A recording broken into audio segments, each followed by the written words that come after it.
पनडुब्बी को इंग्लिश में सबमरीन कहा जाता है। यह एक तरह का जलयान है जो पानी के अंदर तैनात होता है और समुद्र की गहराइयों में रहकर भी अच्छे से काम करता है।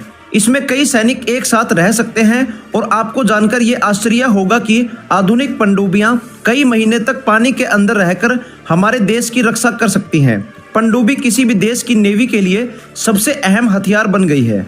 एक पनडुब्बी 570 फुट लंबी और 70 फुट चौड़ी भी हो सकती है और एक बड़ी पनडुब्बी का वेट 48,000 टन होता है जो 34,000 कारों के वेट से भी ज्यादा होता है। पनडुब्बी समुद्र में न्यूक्लियर मिसाइल भी छोड़ सकती है जो समुद्र के अंदर खुफिया अड्डों को उड़ाने के लिए काफी है।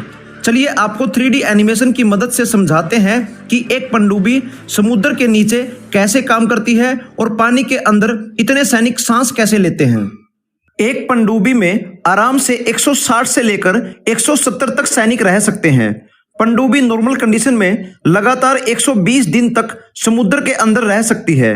पनडुब्बी में कुल 20 कंपार्टमेंट होते हैं जिनमें क्रू के काम करने के कंपार्टमेंट, उनके रेस्ट रूम, उनका किचन, उनकी gym, reactor room, turbine engine room, machinery compartment room और अन्य रहने की सुविधाओं के कंपार्टमेंट शामिल हैं। पनडुब्बी के सबसे आगे वाले भाग में मिसाइल रखी होती है जिनको जरूरत पड़ने पर लॉन्च किया जाता है। पनडुब्बी के सेंटर में कंट्रोल रूम होता है जो पनडुब्बी के लिए दिमाग की तरह काम करता है, जिसमें पनडुब्बी को मोड़ने, गोता लगाने, सर्विस देने और अन्य कई तरह के काम इसी कंट्रोल रूम में होते हैं। पनडुब्बी का डिजाइन इस तरह से बनाया जाता है कि ये कम से कम 3 महीने बिना कुछ हुए समुद्र के नीचे रह सके, लेकिन पानी के अंदर नीचे गहराई में तो ऑक्सीजन भी नहीं होती, तो पनडुब्बी में 100 से भी ज्यादा सैनिक 3 महीने तक कैसे जिंदा रहते हैं। चलिए जानते हैं कि 3 महीने सांस लेने के लिए 160 सैनिकों के पास ऑक्सीजन कहां से आती है। पनडुब्बी में सैनिकों को जिंदा रखने के लिए 2 तरीके से ऑक्सीजन पैदा की जाती है। नंबर 1, इलेक्ट्रोलिसिस से। पनडुब्बी में एक बड़ी सी मशीन रखी होती है जिसे ऑटोमेटिक इलेक्ट्रोलिसिस ऑक्सीजन जनरेटर कहते हैं। इस मशीन में पॉजिटिव और नेगेटिव इलेक्ट्रोड लगे होते हैं जो समुद्र के पानी में डुबाए जाते हैं। फिर इसमें पोटासियम हाइड्रोक्साइड मिलाया जाता है और फिर बिजली का करंट छोड़ दिया जाता है, जिसकी वजह से समुद्र का पानी हाइड्रोजन और ऑक्सीजन गैस में बदल जाता है। फिर इन गैसों को अलग अलग टैंक में भर लिया जाता है। फिर इस ऑक्सीजन को पाइप के जरिए पूरे कैबिन में भेजा जाता है ताकि पनडुब्बी में रह रहे लोग सांस ले सकें। पनडुब्बी में ऑक्सीजन पैदा करने का दूसरा तरीका है क्लोरेट कैंडल्स को जलाना।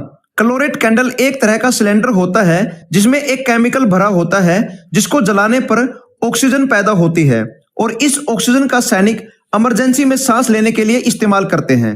कुछ पनडुब्बियां आज भी डीजल इंजन से चलाई जाती हैं जिनमें 50 लाख लीटर डीजल इस्तेमाल होता है और कुछ पनडुब्बियां न्यूक्लियर पावर से चलती हैं जिनको चलाने के लिए केवल 4 किलोग्राम यूरेनियम की जरूरत पड़ती है। पनडुब्बी में एक न्यूक्लियर रिएक्टर सिस्टम लगा होता है जिसमें 3 स्टीम जनरेटर और 3 कूलेंट पंप लगे होते हैं। जनरेटर से निकलकर भाप टरबाइन के ब्लेड पर टकराती है जो टरबाइन को घुमाती है। फिर यह टरबाइन गियर बॉक्स को घुमाता है जिसकी वजह से पनडुब्बी चलती है।